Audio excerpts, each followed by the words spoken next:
TV aberta São Paulo, no Quality by Maracedo de hoje, estamos recebendo a professora Zélia de Oliveira. Ela é professora de deficientes visuais, um trabalho belíssimo. Confiram. Olá, Maracedro, boa tarde. Como vai? Tudo bem? Obrigada, Mara, por mais essa oportunidade de poder estar falando no seu programa sobre a deficiência visual na escola. Muito obrigada. Meu nome é Zélia Oliveira, eu sou professora de Braille. A matéria de hoje será sobre acessibilidade dos livros didáticos para cegos e baixa visão. E no segundo momento eu farei um breve relato sobre a didática para estudantes no início da escolarização. Sobre a acessibilidade dos livros, será sobre o ambiente escolar. E para os estudantes no início da escolarização, as ações que eu vou relatar serão para o ambiente familiar. Então, antes do encerramento do ano letivo, a unidade de ensino recebe livros de diversos autores. Os professores eles fazem uma pesquisa minuciosa das obras para, enfim, escolher um autor que tenha conteúdo programático condizente com a série que ele vai ministrar no ano seguinte. Desta forma, quando começam as aulas, os estudantes terão seus livros didáticos de todas as matérias condizentes com a sua série. Infelizmente, essa não é ainda a realidade para os estudantes cegos e com baixa visão. Em 2019, o Ministério distribuiu alguns livros produzidos em braille tinta. Braille tinta é um sistema formado por códigos táteis que possibilita a leitura e a escrita para pessoas com deficiência. Então, ele forneceu esse material para os estudantes do 1º ao 5º ano do ensino fundamental, mas foram distribuídos nessa fase somente 362 obras de autores, não é? Pela primeira vez, todos os estudantes cegos tiveram a possibilidade de estar recebendo seus livros didáticos dessa etapa.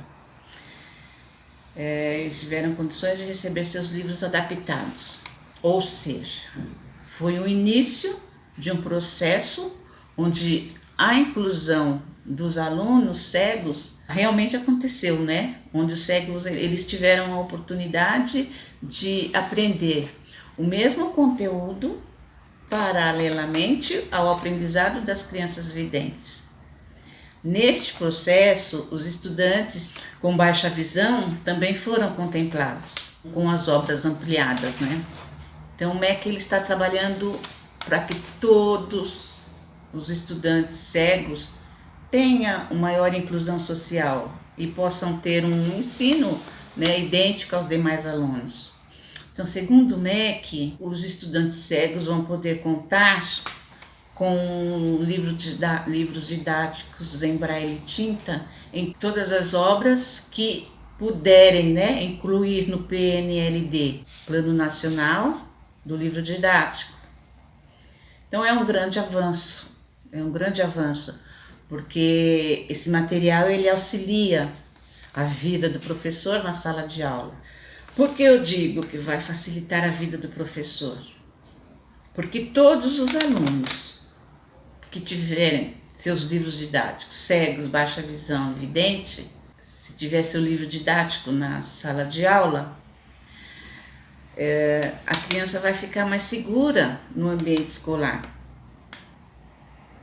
O professor também, o professor vai poder auxiliar essa criança, ele vai poder auxiliar o aluno em tempo real dos acontecimentos, não é? Então, o aluno que tiver a sua dúvida, ele vai poder ser esclarecido ali, na hora, em tempo real. O professor vai poder auxiliar corretamente o seu estudante. É o que não acontece hoje. O estudante, o cego e o baixa visão, o cego não tem seu livro didático em braille. Ele acompanha as aulas, uma estagiária, um outro professor que fica ao seu lado, atuando como ledor, né? Passando para ele as informações do livro didático e do professor. Então ele não consegue acompanhar na íntegra.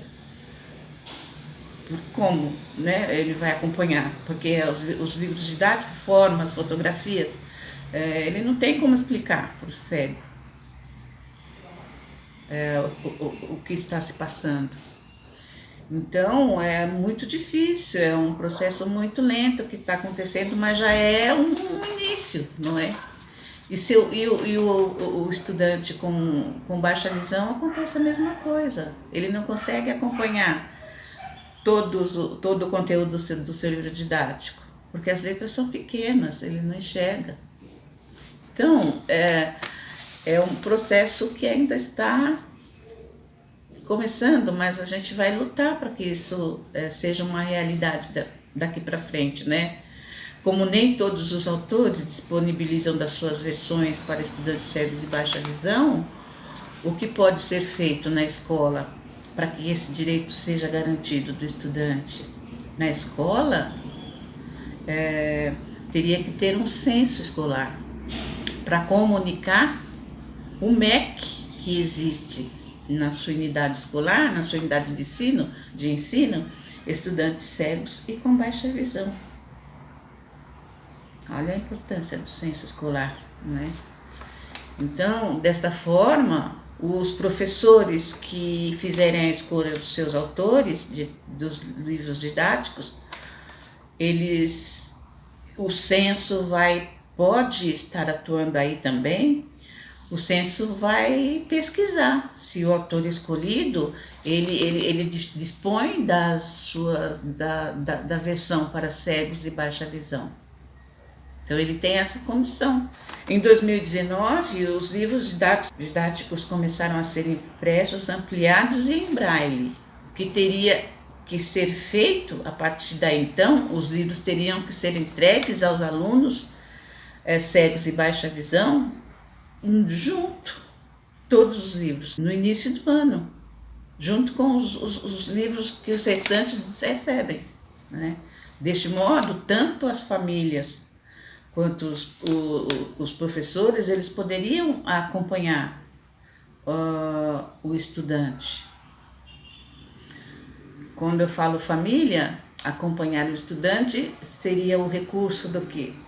A professora que tem seu livro didático na sala de aula e não termina uma lição, não consegue terminar a matéria, se este aluno tivesse o seu livro, ele levaria para casa. A família poderia estar auxiliando também o seu filho, a sua criança, porque ela teria esse recurso, não é? Então ela poderia ajudar melhor o teu filho. Então todo o aprendizado da criança, ele não limitaria a estar somente na sala de aula. A família poderia estar dando uma continuidade, um respaldo para ele também, para a criança também, né? Não é? Mas com segurança. Um respaldo com segurança, não é? Então, como eu informei anteriormente, apesar de ser um direito deste público, portadores de deficiência visual, matriculados nas escolas, em escolas públicas, o acesso ao seu livro didático ainda não existe nas escolas, em muitas escolas. Em quase todas as escolas. Então, o que pode ser feito com relação a esse problema? A distribuição dos exemplares é realizada com base nas matrículas informadas pelo censo. Então, quando os professores forem escolher, até essa orientação seria legal estar passando, quando os professores forem escolher os seus autores, do ano anterior, ele vai precisar ter a informação se na sua sala haverá ou não alunos cegos e baixa visão e vai comunicar o censo. Então, essa ação, além de nortear o professor, ele vai promover a acessibilidade deste público. Então, todos os alunos com seus livros didáticos em sala de aula no início do ano letivo ainda é uma esperança. Ainda é uma esperança, mas não está difícil, né? De se tornar realidade. Então, temos que dar mais atenção a esse público daqui para frente. O professor de educação especial, no caso, ele pode, juntamente com o professor da sala de aula, professor regular da sala de aula, pesquisar autores que já disponibilizaram anteriormente versões adaptadas e tentar, né, verificar se a obra dele vai estar naquele ano. Então, este procedimento, ele garante que os livros chegarão, porque já chegou uma vez. Então, se você pesquisar se já foi feito em anos anteriores para versões adaptadas, é uma segurança que vai chegar agora também, não é? Então, outra possibilidade seria começar pesquisando quantos alunos precisarão das versões adaptadas e em braille para começar a conversar na escola como funcionará este recurso no ano seguinte, né? Fazendo valer esse direito adquirido por esse público. Então, a gente, daqui para frente, nós vamos tentar, não é? Implementar esse censo para poder garantir esse direito, não é? Então, para fazer essa matéria, eu conversei com a Berê, minha orientadora de Braille, e ela disse que esse recurso dos livros didáticos, ele ainda está engatinhando. Inclusive, é uma queixa, né, de muitos estudantes portadores de deficiência. Então, é uma das queixas que eles têm e ela passou. Então, essa informação para que eu também falasse aqui, né, da luta, da esperança que esse público tem de conseguir suas versões em braille e em baixa visão. É uma luta e, se der certo, nós vamos conseguir, sim, realizar. Então, essa primeira parte foi da acessibilidade dos livros didáticos e a segunda parte dessa matéria será sobre a estimulação essencial. Então, conforme eu relatei em outros trabalhos, existem vários graus de perda da visão. Cada um deles permitirá o desempenho de diferentes tipos de atividade. Algumas deficiências, elas podem ter seus efeitos minimizados com tratamentos, medicamentos e cirurgias. Existem outros graus de deficiência que não tem como tratar. Todas essas patologias, elas não têm cura até o momento, né? Porém, existem muitos programas de intervenção precoce com o objetivo de potencializar a visão residual e promover o desenvolvimento global da pessoa com baixa visão. Então, a visão subnormal no início da escolarização, ela permite desenvolver habilidades do sentido remanescente, remanescente aquilo que remanesce, que resta do todo após a retirada de uma parte. Então, nesta fase da criança, desenvolvemos habilidades de estimulação essencial na sala de recursos, com encaminhamentos de materiais existentes no ambiente escolar. Mas o que realmente vai ajudar a criança são os planos elaborados para a família. Quem realmente vai estar auxiliando muito corretamente nessa fase com ações de estimulação essencial são as famílias. Então, passamos orientações para a mãe de vários recursos que existem no ambiente familiar. Então a família não sabe como estimular uma criança em casa. Ela tem seu filho com baixa visão, pequenininho, ela não, quando é descoberto em casa, né, ela tem essa possibilidade de fazer esse trabalho com a criança. A família não sabe como vai estimular uma criança cega ou com baixa visão. Por isso que o professor se torna necessário esse encaminhamento do professor. Então o professor vai fazer encaminhamentos, tudo muito básico, para a família estar administrando em casa. Ela vai estar fazendo este encaminhamento para a família, para eles estimularem em todos os sentidos da criança. Então, a primeira etapa desse planejamento da estimulação essencial seria trabalhar o sentido remanescente e a estimulação precoce. Então, essa primeira parte seria a parte tátil, a vida em família. Então, a família precisará acompanhar a criança em tudo, como eu já disse. Então, esses encaminhamentos, eles são para crianças bem pequenas, no início da escolarização. Ou seja, na fase da creche, do prezinho e das fases. Quando a família consegue identificar essa patologia na criança precocemente, e ele vai para a escola, e a gente consegue fazer esses encaminhamentos, esses direcionamentos todos para a mãe estar trabalhando em casa.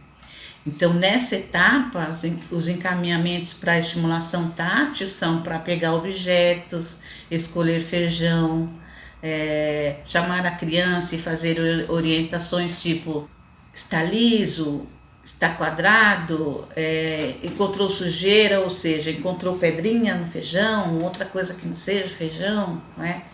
Então, quando for preparar alimentos, dá a panela para a criança segurar, tira a tampa, fecha, né? Perguntar se é pesado, se é leve. Quando for descascar uma fruta, dá para a criança segurar e tirar a casca. Quando for banana, quando for laranja, dá para a criança segurar e dizer que vai descascar porque é perigoso. Ela ainda não pode fazer sozinha. Dizer que a faca é um objeto cortante perigoso que a criança não pode segurar. Então a mãe, durante a vida diária, como tomar banho, vestir-se, despir-se, escovar os dentes, pentear os cabelos, cortar as unhas, permite que a criança faça parte de todo o processo, assegurando a aprendizagem, a sua aprendizagem global quanto aos cuidados pessoais, né? É importante que a cada atividade que a mãe, que a família, eu falo mãe, mas é a família, né? Porque muitas vezes também o pai que cuida da criança, né? Então é revezando, o irmão, como eu relatei anteriormente, também em outras matérias, a família, numa família, a irmã aprendeu braille para poder ajudar a sua outra irmã cega na escola, né? Então a família, nossa, essa família foi maravilhosa, eu já disse aqui em outras matérias. Então a cada atividade, é importante que a cada atividade desenvolvida, ela informe a criança o que está acontecendo, o porquê, o que está utilizando, o nome das partes do corpo que ela está tocando, não é? Exemplo, ela vai escovar os dentinhos, ela tem que deixar passar as mãozinhas, passar nos dentinhos, né? Mostrar a escova, deixar aquele toque, dizer quanto é importante a escovação. Depois que escovar, ela pode pedir para a criança segurar a escova sem pasta e fazer o movimento do escovar. Então, ela pode estar com isso fazendo um plano bacana, né, de estimulação. E assim, sucessivamente, em todas as atividades. tudo bem, tudo tem que ser bem descontraído, bem calmo, simples, sem pressa e com muito cuidado, para que esse estímulo ele seja realmente absorvido, não é? E tornar isso um hábito diário. O encaminhamento não é para você fazer hoje e amanhã você fazer uma outra coisa. Não, você vai fazer esses estímulos até ele conseguir fazer naturalmente. Então são pequenos detalhes que são que a rotina, a gente aprende ele também, tudo é uma rotina, tudo é contínuo. A gente aprende por repetições, eles também. Então, quanto mais vezes forem fazendo essas atividades, vai tornar um hábito, não é? Então, até ser feito naturalmente. Então, aos poucos também, a gente pode estar incluindo músicas, histórias que falem de banho, que falem dos dedinhos, que falem dos dentinhos. Então, tem muitos vídeos bonitinhos que podem estar auxiliando nesse sentido, não é? Na primeira parte dessa estimulação, nessa primeira etapa do reconhecimento tátil. Então, numa segunda etapa, que é o paladar, tudo que a mãe for fazer, ela tem que chamar as crianças para experimentar, né? Ela oferece para a criança, então dizer que gosto tem, ou seja, se é salgado, se é doce, se é azedo, né? Se estiver na cozinha, dá uma fruta para a criança cheirar. Qualquer outro alimento que tenha cheiro, pode ser o peixe, uma cebola, um café, a carne, o brócolis. Então ela pode estar passando todos esses encaminhamentos para a criança. Se ela estiver no banheiro, que pode ser feito, dar o sabonete para a criança segurar, dar o sabonete para a criança cheirar, né? Dar a pasta de dente, abrir, fechar e tampar novamente. Então, é explicar para que servem os produtos, para que são usados. E quando ela estiver no quarto, ela pode pegar perfumes, cremes, desodorante. Então, todas essas ações, elas vão ser acompanhadas, tá? Não pode simplesmente fazer. Elas vão ser acompanhadas com uma sequência didática. Que cheiro tem este? É cheiro bom? É cheiro ruim? É azedo? Então, todas essas comidas, elas precisam ter esse encaminhamento para a criança. Então, quando ela puder, quando for alguma comida, a criança pode degustar.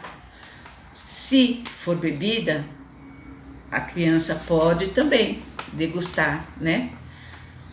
Ver o que é, se realmente, se ela pode estar mesmo bebendo, né? Se a criança com deficiente visual, ela for orientada precocemente de todas essas ações, quando ela estiver na fase da alfabetização, ela vai chegar mais preparada na escola, né? E ela vai ter outros encaminhamentos para poder estar sendo inserida nesse movimento escolar, né? Que isso vai ser para a vidinha dela. Então, a família em casa vai ajudar bastante, não é? Eu relatei nessa matéria somente uma parte de tudo que pode ser feito e trabalhado com essas crianças de baixa visão e cegas no início da escolarização. E com isso eu pude falar um pouco mais da deficiência visual e com isso essa matéria se encerra. Encerro esperando ter contribuído, né, um pouquinho nestas orientações. E eu quero dizer também que eu contei com todo o respaldo, né, da minha orientadora. Todas essas informações foram passadas, foram muito bem elaboradas e para passar em pouco tempo, mas um essencial. né? Então, minha orientadora, a Berê, é uma pessoa fantástica, sabe? Para quem eu tenho uma grande admiração. E, Berê, obrigada, querida. Obrigada. E eu quero agradecer também você, Mara Cedro. Obrigada, tá? Por mais essa oportunidade. Então, fiquem com Deus, tá? Boa tarde. E eu termino sempre com essa frase dizendo que a cegueira dos olhos é a verdadeira luz do coração. E com isso a gente encerra a nossa matéria. Boa tarde a todos. Obrigada, Mara Cedro.